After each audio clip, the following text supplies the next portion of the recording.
All right. Well, this is sort of a bonus session of Neighboring 101, where we talk to leaders in the neighboring movement nationwide. And today we have a very special guest, Thomas Thompson. He's the chief of staff for the mayor in Colorado Springs, Colorado.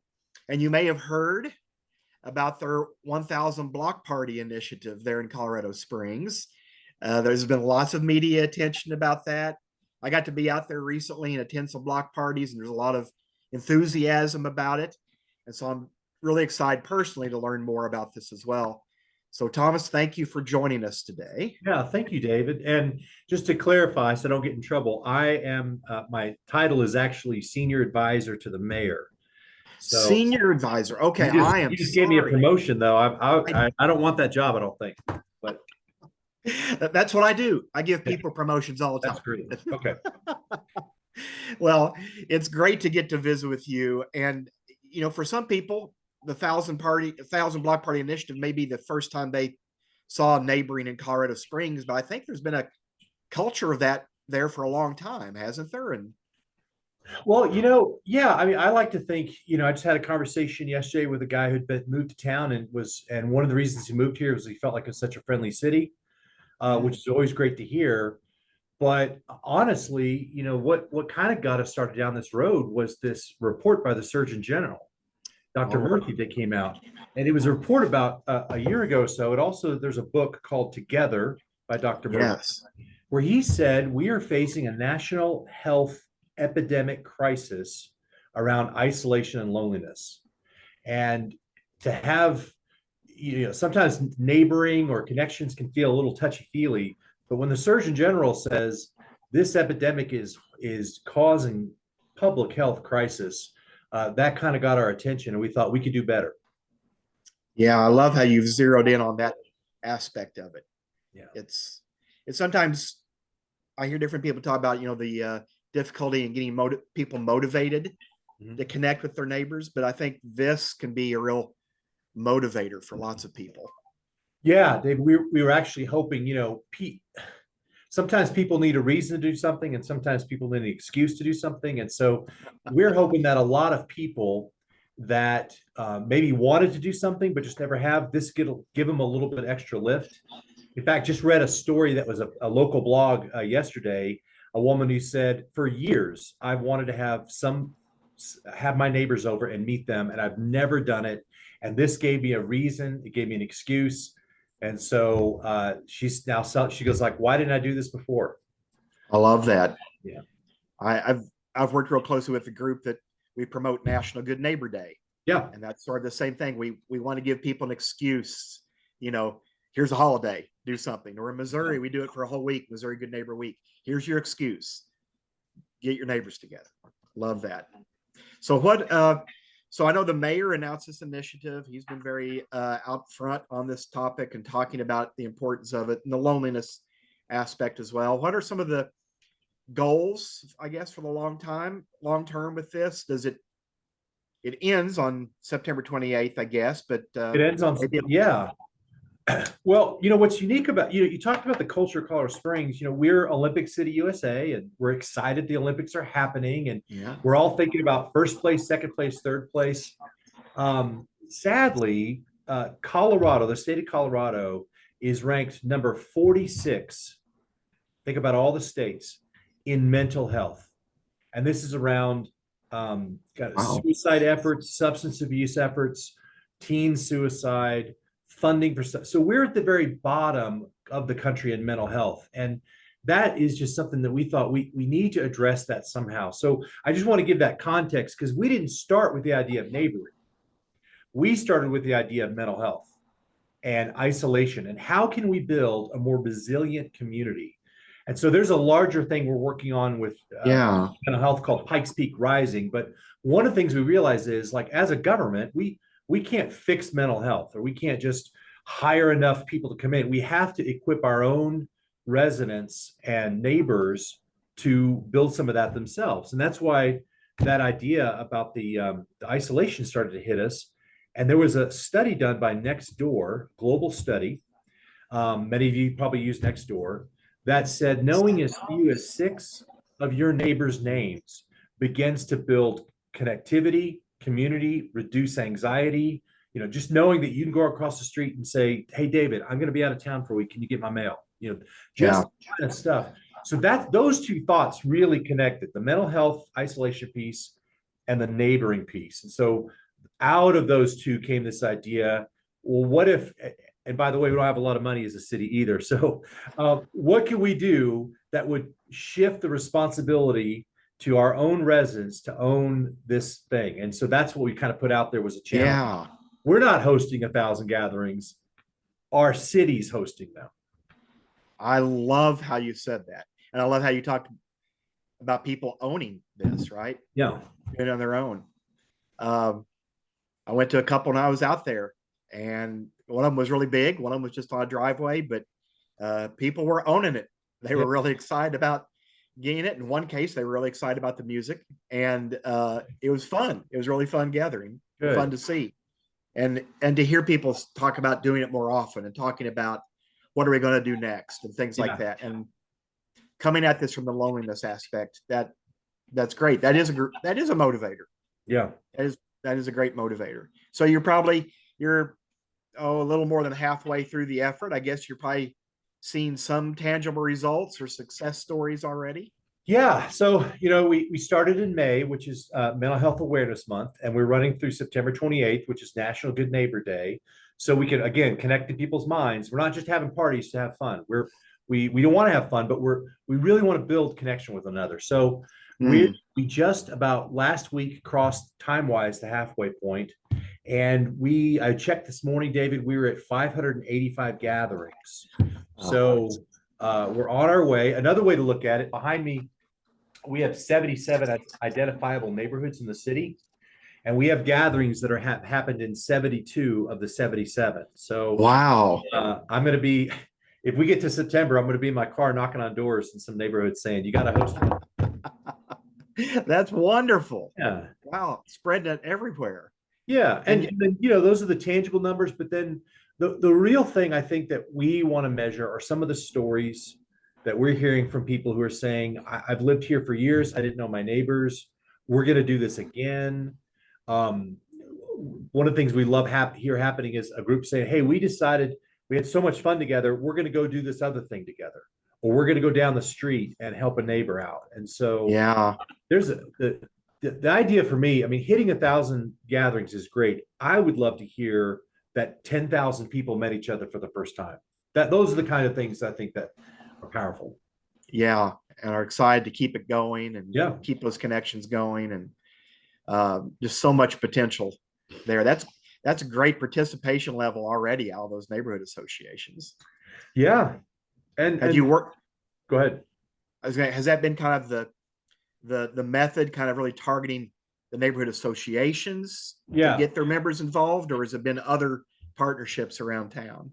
That's a really good question, because it gets to the heart of we have to work with our partners. We have to work with we don't have the money just to go out and host all these gatherings. And so, we started connecting with the neighborhood associations. That's a great one. And a lot of them already are having things going on and looking for things to do that.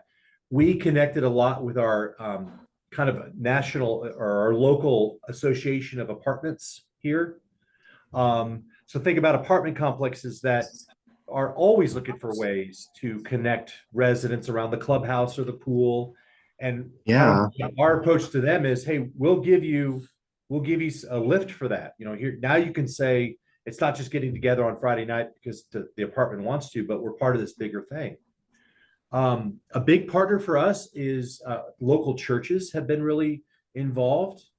In fact, there's a church in town that their people alone have had 23 gatherings so far. Wow. They bought in. And this is not a huge church. This is a church of a couple hundred people, but they just really dove in. So they've been a great partner also, but really connecting, that's what our question. There's no way to get to 500. There's no way to get to 1,000 unless there are people out there working it. Right. Yeah. And some of those partnerships maybe exist previously in other areas and other ways, like Cause I Love You and some of those programs that exist, but others are maybe being developed further. Yeah, because some of are this. new. Like the National Association of Mental Illness here in town partnered with us, and they helped provide some of the language so that we made sure that we were thinking rightly about how we're communicating. Like we didn't want to say have a party and it'll fix all your issues. No, but Right. they gave us good language, but then they also connected us with um, some of the senior adult centers here in town. So one of the first gatherings we had early on was an assisted living center. They had a gathering. They all went down. There's about 30 of them, and the mayor showed up, and we got to hang out for a while with them and just do stuff like that. So yeah, it's all these different kinds of partners that businesses are another one. We have worked with our different chambers of commerce to say, if you're a local business here, you can hold a gathering. You may call it an open house, or you may call it, invite all the different businesses or people around you. I don't ramble a little bit, but I'm just excited that, our fire station jumped on this, and they said we have 24 fire stations in our city, and our fire chief said every one of our stations is going to hold a neighborhood gathering, which serves our purpose as a fire Absolutely. to get to know you Yes. guys. Yes. And at one of those recent gatherings, one of the firefighters said, it's always important to see you when we're coming to your house because we have to, but it's really nice to see you when you're coming to our house because you want to. It's kind of a fun building community there. Absolutely. That's a great example. And you talked about the block parties aren't just entertainment, it's about building connections.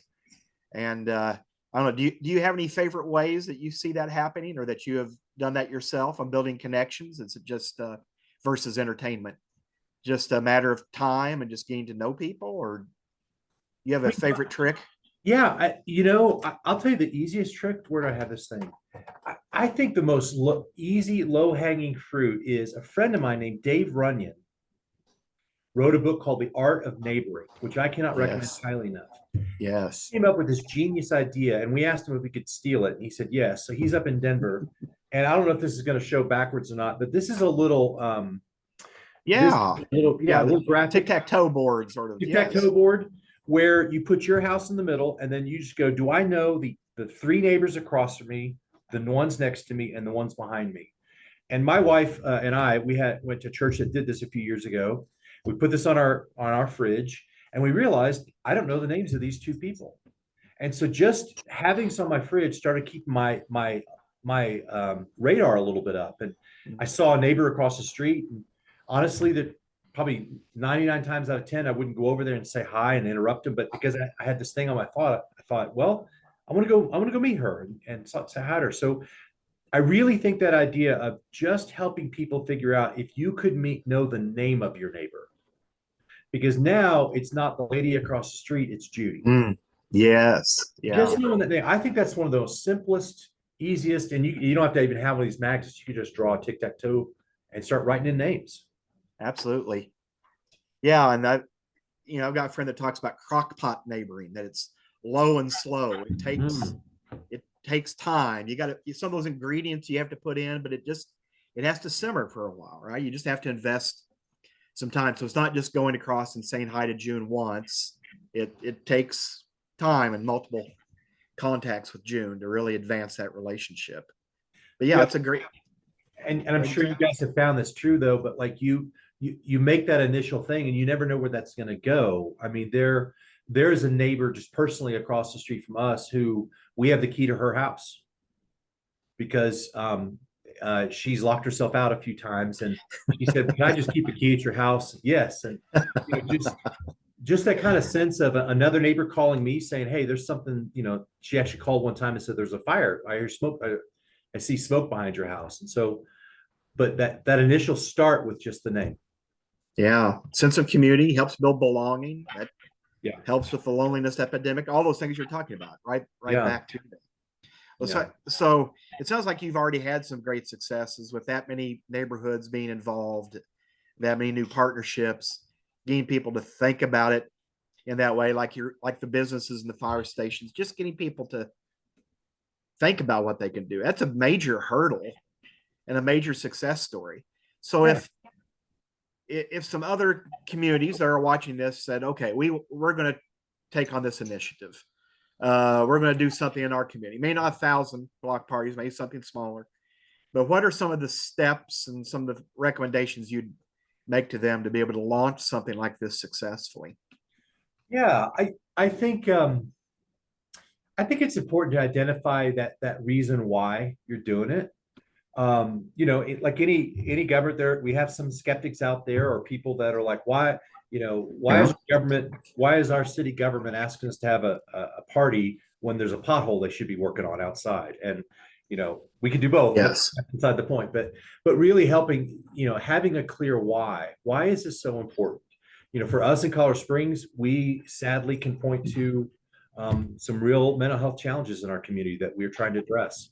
But other communities, what is that why? And that why is, we were actually talking about this with some of our neighborhood watch groups, and this idea that, when you are in a neighborhood watch group and you're watching out for your neighbor, you have a safer neighborhood. Well, the first step in beginning to watch over your neighbor is to know your neighbor's name. So again, whatever that angle is, if it's public safety, if it's mental health, or whatever, I think having a clear why is a good step. And then really building a good team up front, so it's not all on your back. Like, there is no way that we could have gotten or could be at near 600 if it wasn't teams of people out there.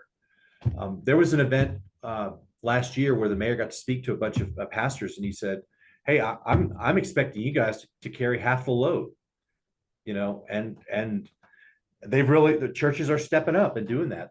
They're built for that. So really, I think that second thing is identifying who are the partners. And then I think the third thing is, like, how are you equipping people? So it's one thing to say, hey, go out and have a gathering. But most of us are going, well, I don't know what to do. So the little bit that we did do as far as resources is we started creating things like here's a door hanger that if you sign up and said, I'm going to host a gathering in 2 weeks at my house, we're going to send you a kit. That kit's going to have like a t-shirt in it for you. It's going to have some different materials, but it's going to have some of these, like maybe 15 of these. You could take one of these. My name's David. I live at Elm Street, having a party here. Bring some donuts. Come on by. And then you want hanging. So, and then worked with also to create a couple of online ideas, like a toolkit, we called it, where here's 10 ideas you could do. One is you could do donuts on the driveway. You could just have somebody, Saturday morning, stop by between 8 and 10. I'll have donuts and coffee. You can grab one and go. So just equipping people with a practical next step, so that it's like, this is important. I can do it, and they've helped me make it happen. So we did create a website where people would register their neighborhoods. So that's not really tracking any personal information other than if they want us to mail us stuff, but just for us to kind of track our numbers and, idea of David, help us get to 1,000. Yeah, absolutely. See where you're at. And that's motivating to other people too. But you have gotten a lot of different departments in the city of Colorado Springs involved in this. Yeah.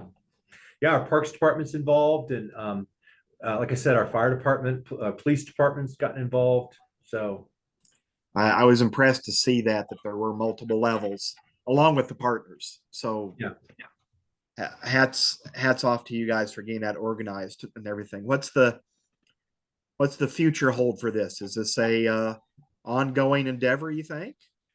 Yeah, we're talking a lot about that. Like, what does it look like next year? Do we say 2,000 gatherings, or what? What does that say? I think this is all just kind of real time where we're thinking this out loud, but we're thinking a little bit about the idea of volunteering as a next step.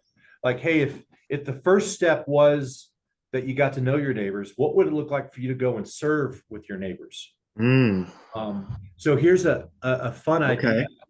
One of the first gatherings we went to that someone had, they did a kind of a pay it forward landscaping thing where, so we showed up and they weren't standing around eating donuts. They were digging up this woman's yard, and they were putting xeriscape in, which Colorado Springs means we don't have a lot of water. So they were fixing up this yard and all this stuff. And there's like 20 people all moving dirt, digging. And what the fun thing was, if you signed up to volunteer that day, your house gets on the list, and in a couple weeks we're going to come to you and do Oh, your. wow.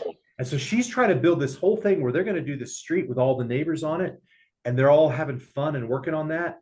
And there's something there I'm pulling at. I'm thinking that might be a fun example of what's the next step of how you could get involved and serve. Because I'm a strong believer that you find your life as you give it away. And when we are serving other people, it actually really helps strengthen our own resilience and mental health. So, yeah, we're thinking about what does that look like to come around next year and really start to think about volunteering with these new neighbors that you've connected with. That's interesting.